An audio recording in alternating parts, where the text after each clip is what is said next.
Hi everyone, welcome to Pen Paper TNPSC.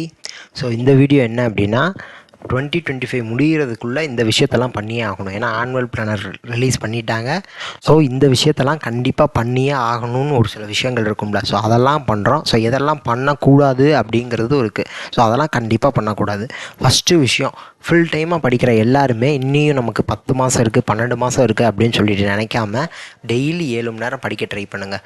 So நம்ம எவ்வளோ நேரம் படிக்கிறோம் அப்படிங்கிறத ஒரு பேப்பரில் இல்லை ஒரு ரஃப் நோட்லேயோ டெய்லி அப்பப்போ படிக்கிறத எவ்வளோ நேரங்கிறத ஃபஸ்ட்டு நோட் பண்ணுங்கள். ஸோ 10 மணிக்கு காலையில் படிக்க ஆரம்பிச்சுட்டு நான் 10:15 எந்திரிச்சிட்டேன்னா கூட அந்த 1/4 மணி நேரங்கிறத நோட் பண்ணுங்கள். ஸோ அப்படி நோட் பண்ணிக்கிட்டே வர்றப்ப தான் நம்ம 7 மணி நேரம் அப்படிங்கிறது டார்கெட்டுங்கிறப்ப நம்ம ஒரு 5 மணி நேரம் 6 மணி நேரம் ஒரு 8 மணி நைட்டு 8 மணிக்கு ஒரு 6 மணி நேரம் தான் படிச்சிருக்கோம் அப்படின்னா மீதி இருக்கக்கூடிய நேரத்தில் அந்த 7 மணி நேரத்தை கம்ப்ளீட் பண்ணிவிட்டு அன்றைக்கி தூங்குவோம். ஸோ அதுக்காக அந்த டார்கெட்டை 7 hours அப்படிங்கிறத ஃபிக்ஸ் பண்ணுங்கள். ஏன்னா நீங்கள் இப்படி நோட் பண்ணி படிக்கிறப்ப நீங்கள் எவ்வளோ நேரம் சின்சியராக டெடிக்கேட்டடாக படிக்கிறீங்கிறது தான் அந்த 7 hours.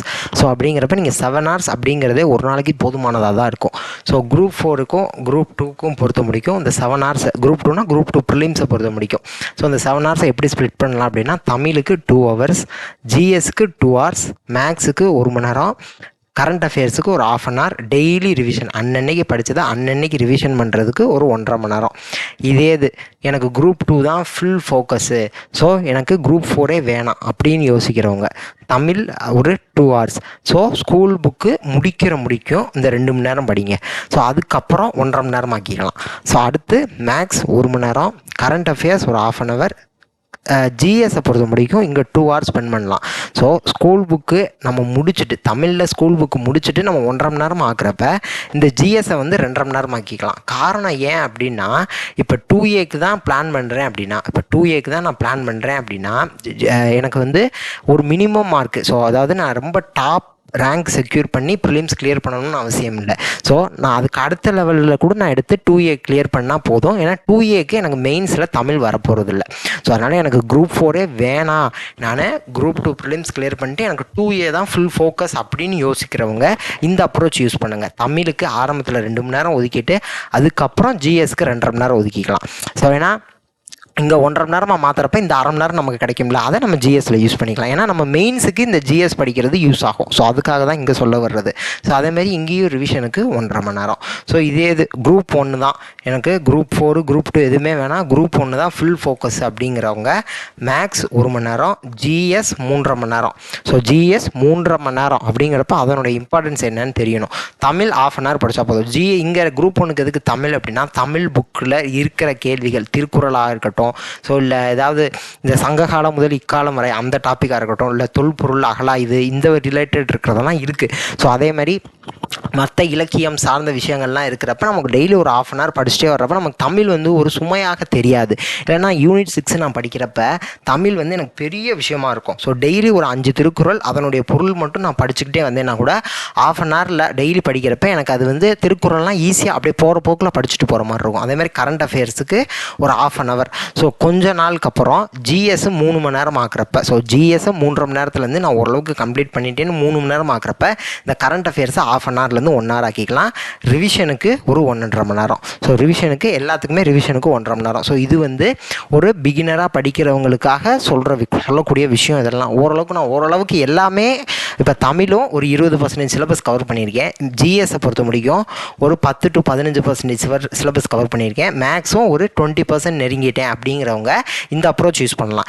இல்லை நான் தமிழ் ஒரு 50% படித்து முடிச்சிட்டேன், ஆனால் ஜிஎஸை பொறுத்த முடியும் 5% கூட படிக்கலை, மேக்ஸை பொறுத்த முடிக்கும் 50% கூட இன்னி படிக்கலை அப்படின்னு யோசிக்கிறவங்களாம் இந்த அப்ரோச் செட் ஆகாது. ஸோ அப்போ நீங்கள் ஜிஎஸ்க்கு அதிக டைம் இன்க்ரீஸ் பண்ணணும். இல்லை நான் தமிழ் வந்து ஒரு 20% தான் படிச்சிருக்கேன், ஜிஎஸ் ஒரு 30% படித்து முடிச்சிட்டேன், மேக்ஸ் ஒரு 40-50% படித்து முடிச்சிட்டேன் அப்படிங்கிறவங்க இங்கே நீங்கள் தமிழுக்கு அதிக டைம் ஸ்பெண்ட் பண்ணணும். ஸோ அப்போ எது நம்ம படிச்சிருக்கோம் அப்படிங்கிறது, ஸோ எல்லாமே இந்த மாதிரி ஈக்குவலாக நான் படிச்சிருக்கேங்கிறப்ப இந்த அப்ரோச் ஓகே, இந்த அளவுக்கு டைம் ஸ்ப்ளிட் பண்ணி படிக்கலாம். பட் நான் வந்து இந்த சப்ஜெக்ட் அதிகமாக படிச்சிருக்கேன் அப்படிங்கிறவங்க உங்களுக்கு ஏற்ற மாதிரி டைம் அட்ஜஸ்ட் பண்ணிக்கோங்க. பட் இந்த 7 hours அப்படிங்கிறத மட்டும் ஞாபகம் வச்சுக்கணும். அடுத்த விஷயம், ஸோ டிவி மொபைல் எல்லாமே சேர்த்து ஒரு டெய்லி யூஸ் பண்ணுறத 1 மணி நேரத்துக்குள்ளே குறைங்க. ஸோ 1 மணி நேரம் அப்படிங்கிறது 24 மணி நேரத்தில் 1 மணி நேரம் அப்படிங்கிறப்ப நமக்கு ஓரளவுக்கு இதாக தான் தெரியும். பட் 7 மணி நேரம் 8 மணி நேரம் தூக்கத்தில் போயிடும். ஸோ 7 மணி நேரம் படிக்கிறோம் அப்படின்னா நம்ம புக்கை எடுத்து அட்லீஸ்ட் ஒரு 8 மணி நேரம் 8.5 மணி நேரம் புக்கும் கையுமா உட்காந்தா தான் 7 மணி நேரமாவது படிக்க முடியும்.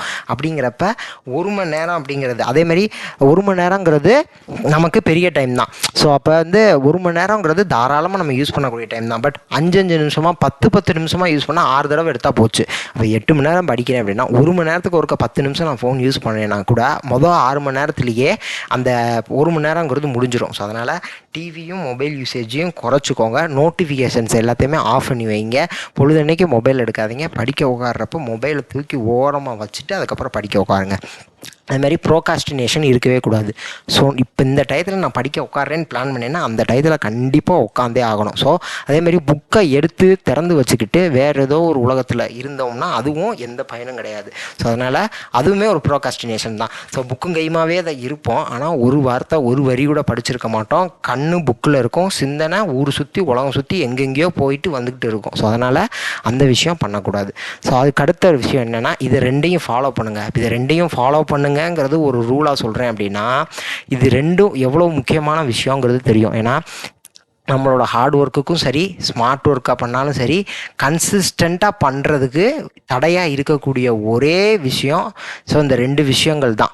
ஸோ அந்த 2 விஷயத்தையும் நம்ம மாற்றிட்டோம்னா கன்சிஸ்டன்சி அப்படிங்கிறது கண்டிப்பாக நம்மளால் கொண்டு வந்துட முடியும். ஸோ அதனால் இந்த 2 விஷயத்தையும் ரொம்ப முக்கியமான விஷயமாக யூஸ் பண்ணிக்கோங்க. ஸோ டிவி மொபைல் 1 மணி நேரம் தான். அதேமாதிரி ப்ரோகாஸ்டினேஷன் இருக்கவே கூடாது. புக்கை எடுத்து திறந்துட்டோம்னா கண்டிப்பாக படித்து தான் ஆகணும். அந்த இது யோசிங்க. ஸோ புக்கை திறந்து வச்சுக்கிட்டு வேறு சிந்தனைகள் இருக்கவே கூடாது. அடுத்து என்ன அப்படின்னா ஃபிசிக்கல் ஹெல்த்துக்கும் மென்டல் ஹெல்த்துக்கும் இம்பார்ட்டன்ட் கொடுங்க. ஸோ மென்டல் ஹெல்த் அப்படிங்கிறப்போ உங்களோட அஃபெக்ட் பண்ணுற எல்லா எந்தெந்த விஷயங்கள்லாம் உங்கள் மென்டல் ஹெல்த் அஃபெக்ட் பண்ணுதோ அதெல்லாம் அடுத்த ஒரு 10-12 மாதத்துக்கு கொஞ்சம் இது பண்ணி வச்சுக்கோங்க. ஃபிசிக்கல் ஹெல்த்துக்குங்கிறப்ப எக்ஸசைஸ் பண்ணணுமா, வாக்கிங் போகணுமா, ஸோ என்ன உங்களால் பண்ண முடியுமோ சின்ன சின்ன விஷயங்கள் கூட. ஸோ யோகா பண்ணணும்னா பண்ணுங்கள், மெடிடேஷன். ஸோ ஏதோ ஒரு சின்ன சின்ன இம்ப்ரூவ்மெண்ட் பண்ணுங்கள். ஸோ ஏன்னா ஒரு 12 மாதம் ஒரு நாளைக்கு 7-8 மணி நேரம் கம்ப்ளீட்டாக உட்காந்து நம்ம படிக்க போகிறோம் அப்படிங்கிறப்ப ஹெல்த்து பயங்கரமாக அஃபெக்ட் ஆகிடும். ஸோ அதனால் அதை கொஞ்சம் கவனத்தில் வச்சுக்கோங்க. இதுமாதிரி கண்டிப்பாக ப்ராப்பரான ஸ்லீப் வேணும். ஸோ நைட்டு நான் லேட்டாக படிக்கிறேன் அப்படின்ட்டு 1 மணி முடிக்க உட்கார 2 மணி முடிக்க உட்கார ஸோ அந்த மாதிரிலாம் பண்ண வேணாம். ஸோ நம்ம இயல்பாக மனுஷங்க தான். ஸோ மனுஷங்க எந்த நேரத்தில் தூங்கணுமோ அந்த நேரத்தில் தூங்கி அந்த நேரத்தில் தான் எந்திரிக்கணும். அதே மாதிரி நான் காலையில் வெள்ளன எந்திரிச்சு படிக்கிறேன்னு சொல்லிட்டு 2 மணிக்கு எந்திரிக்கிறது, அப்போ 2 மணிக்கு எந்திரிச்சா அது காலையில் எந்திரிச்சு படிக்கிறதுன்னு அர்த்தம் இல்லை. நடுச்சாமத்தில் எந்திரிச்சு படிக்கிறது மாதிரி நடுராத்திரி முடிக்கும் படிக்கவும் வேணாம், நடுராத்திரியில் எந்திரிச்சும் படிக்கவும் வேணாம். ஸோ ப்ராப்பரான ஸ்லீப்பு கண்டிப்பாக இருக்கணும். அதே மாதிரி தூக்கத்தை கண்டிப்பாக அஃபெக்ட் பண்ணுற விஷயங்கள்லாம் தள்ளி வச்சுருங்க. ஸோ தூக்கத்தை எந்த விஷயமே அஃபெக்ட் பண்ணக்கூடாது. ஸோ உங்கள் மென்டல் ஹெல்த் அப்படிங்கிறப்ப தூக்கம் தான் முதல் விஷயம். நல்லா தூங்கினா தான் பகல் ஃபுல்லாக படிக்க முடியும். தூக்கத்தை தியாகம் பண்ணிட்டு படிக்கிறது அளவுக்கு நம்ம ஒன்றும் இன்னைக்கு படித்து நாளைக்கு போய் Group 4 Group 2 எழுத போகிறது கிடையாது. ஸோ அடுத்து mind your own business. Mind your own business. திருப்பியும் சொல்கிறேன், மைண்ட் யுவர் ஓன் பிஸ்னஸ். அவ்வளோதான், இதில் பேசுகிறதுக்கு ஒன்றுமே கிடையாது. Mind your own business, that's it. அடுத்து ஸோ சின்ன சின்ன கோல்ஸ் வச்சுக்கோங்க. ஷார்ட் டேர்ம் கோல்ஸாக சின்ன சின்ன கோல் வச்சுக்கோங்க. ஒரு 30 days பிளான், ஒரு 1 week பிளான். ஸோ இப்போ நம்ம 30 days மேக்ஸ் ஆரம்பிச்சிருக்கோம்ல டிசம்பர் மாதத்துக்கு. நான் ஏன் 30 daysன்னு ஆரம்பித்தேன்?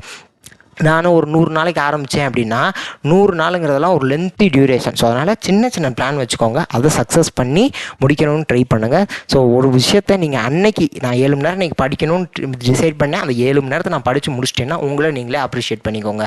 ஜெயிக்கிற முடிக்கும் ஒருத்தனும் பாராட்ட மாதிரியா, ஜெயிச்சதுக்கப்புறம் ஊரே பாராட்டும், அது வேறு விஷயம். பட் ஜெயிக்கிற முடிக்கும் உங்களை நீங்களே பாராட்டி தட்டி கொடுத்து போய்கிட்டே இருக்கணும்.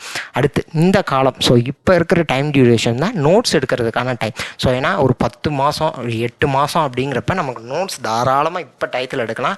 ஸோ எப்படி நோட்ஸ் எடுக்கணும் அப்படிங்கிறதெல்லாம் தனியாகவே பேசியிருக்கோம். ஸோ அதெல்லாம் திருப்பி இங்கே பேச வேணாம். ஸோ நோட்ஸ் எடுக்கிறதுக்கு இந்த டயத்தை யூஸ் பண்ணிக்கோங்க. ஸோ எதுக்கெல்லாம் நோட்ஸ் எடுக்கணும், எதுக்கெல்லாம் நோட்ஸ் எடுக்கக்கூடாதுங்கிறதையும் அந்த notes how to make notes வீடியோவில் பேசியிருக்கோம். ஸோ அதனால் அதெல்லாம் எப்படிங்கிறத மனசில் வச்சுக்கிட்டு அதுக்கேற்ற மாதிரி பிளான் பண்ணி போங்க. ஸோ பயப்பட வேணாம். ஸோ எப்பயுமே பயப்பட வேணாம். ஸோ இப்போ பயங்கிறது எப்பயுமே இருக்கணும். இந்த 1 வருஷ காலத்துக்குமே பயம் இருக்கணும். பட் டெய்லி பயந்துக்கிட்டு படிக்கிறத அஃபெக்ட் பண்ணுற அளவுக்கு பயம் இருக்கக்கூடாது. படித்து பாஸ் ஆகணுங்கிற விஷயத்தில் பயம் இருக்கணும். ஆனால் படிக்கிறப்ப இதை படிக்க முடியுமா, இது ஆகுமா ஆகாதா அப்படிங்கிற அளவுக்கு பயம் இருக்கக்கூடாது. பயம் இல்லாமல் படிங்க, அப்போ தான் படித்தது மண்டையில் ஏறும். அடுத்த விஷயம், so time to own your decision. So தயவுசெய்து கிவ் அப் பண்ணிடாதீங்க. பிடிச்சோ பிடிக்காமையோ கடமைக்காகவோ கனவுக்காகவோ உள்ளே வந்தாச்சு. ஸோ ஏதோ ஒன்று டிசைட் பண்ணி தான் உள்ளே வந்திருப்பீங்க. ஸோ யாருமே வந்து இன்னொருத்தவங்க சொன்னாங்க அப்படின்னு வந்திருந்தாலுமே அந்த இடத்துல சரி நீங்கள் நம்ம படிப்போம், படித்த வேலைக்கு போயிடலாம் அப்படிங்கிற ஒரு டிசிஷனோடு தானே உள்ளே வந்திருப்பீங்க. ஸோ அதனால் நீங்கள் உள்ளே வந்ததுக்கப்புறம் இனிமேல் யோசிக்க வேணாம். ஸோ படிச்சுட்டு கிளியர் பண்ணிவிட்டு வேலைக்கு போகணும் அப்படிங்கிற ஒரு மைண்ட் செட்டோடு படிங்க. நீங்கள் எடுத்த டிசிஷன் தப்பாக ரைட்டா, நான் அன்னைக்கு அப்படி பண்ணியிருக்கலாமே, அன்னைக்கு இப்படி பண்ணியிருக்கலாமே அப்படின்னு முடிஞ்சது தான். ஸோ முடிஞ்ச விஷயத்த தயவுசெய்து இப்போ பேசாதீங்க.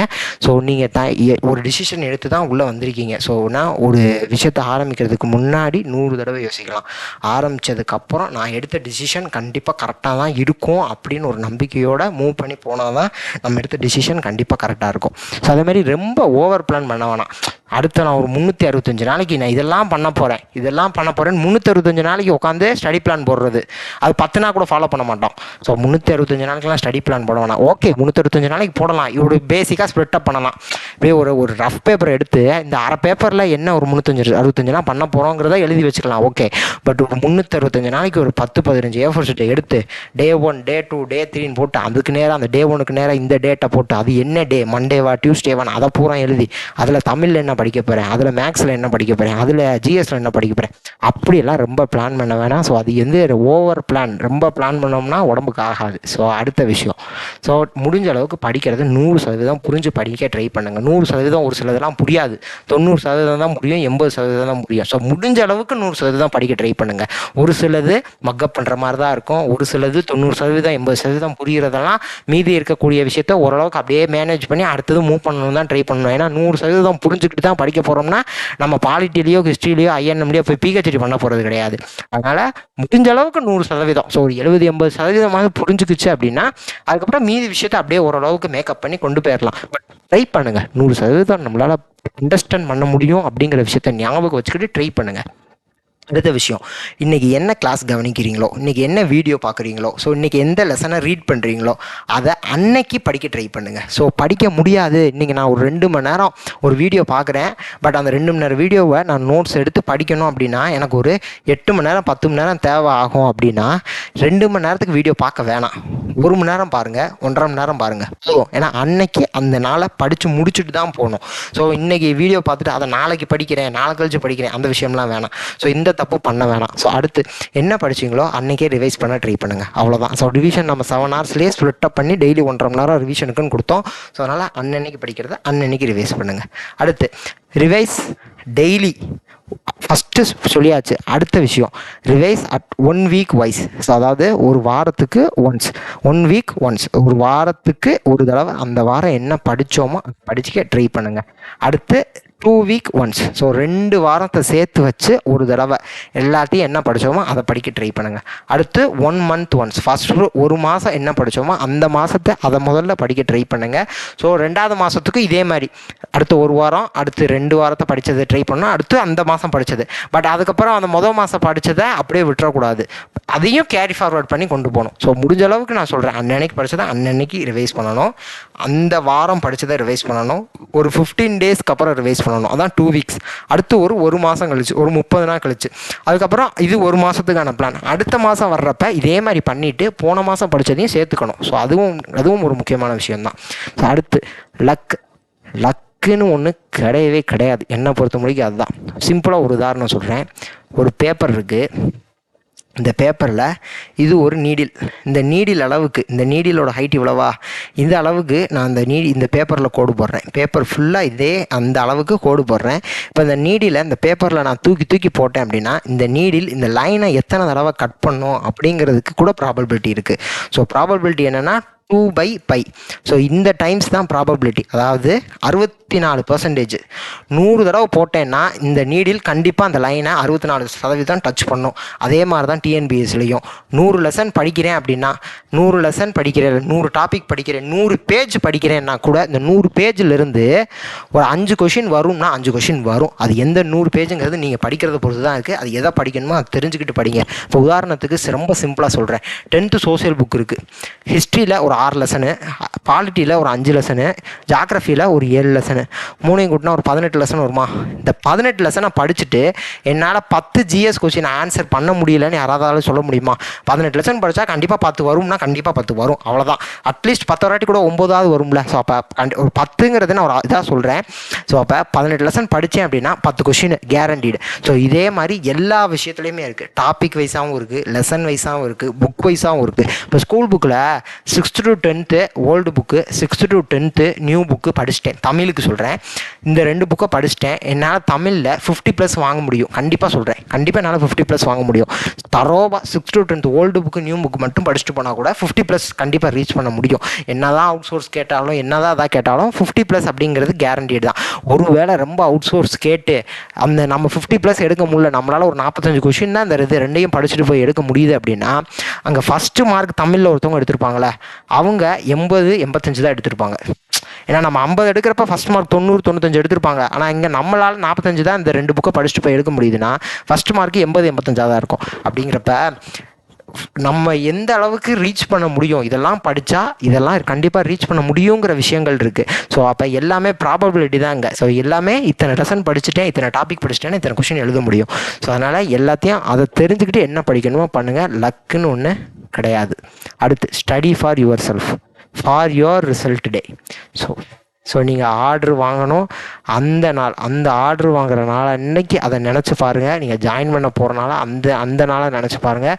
ரிசல்ட் வர்ற அன்னைக்கு எனக்கு கன்ஃபார்மாக வேலை கிடச்சிரும் அப்படிங்கிற அந்த நாளை யோசித்து பார்த்து படிங்க. ஸோ பயங்கரமாக ரிவெஞ்ச் எடுக்கணும் அப்படி இப்படின்லாம் ரொம்ப யோசித்து படிக்க வேணாம். உங்களுக்காக நீங்கள் படிங்க. ஏன்னா உங்களுக்காக படிக்கிறப்ப கண்டிப்பாக நல்லா படிக்க முடியும், அவ்வளோதான். ஸோ அடுத்த point, everybody needs a chance but life give you choices. அதே மாதிரி தான் Group 1, Group 2, Group 4. ஸோ இதுதான் சாய்ஸ். எல்லாத்துக்கும் ஒரு சான்ஸ் வேணும். பட் வாழ்க்கை நமக்கு இந்த தடவை 3 சாய்ஸ் கொடுத்துருக்கு. எது வேணுங்கிறத நீங்கள் டிசைட் பண்ணுங்கள். அதுக்கு நோக்கி படிங்க, கண்டிப்பாக கிடைக்கும். தேங்க்யூ.